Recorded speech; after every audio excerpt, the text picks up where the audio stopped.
Мінекей таласып жеп жатыр бассейннен кейін тамақты.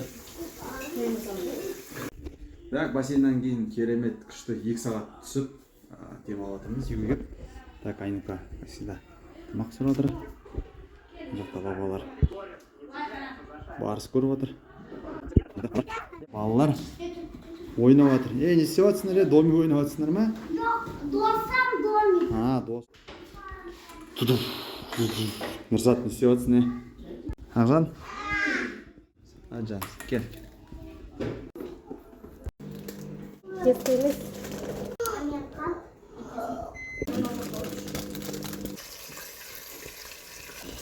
Біз бассейннен келдік. Балалар бәрі өзімді жейін деп жатыр. Балалар сондықтан тектегі сіресімді алып экстренно түсіп жүреміз қазір.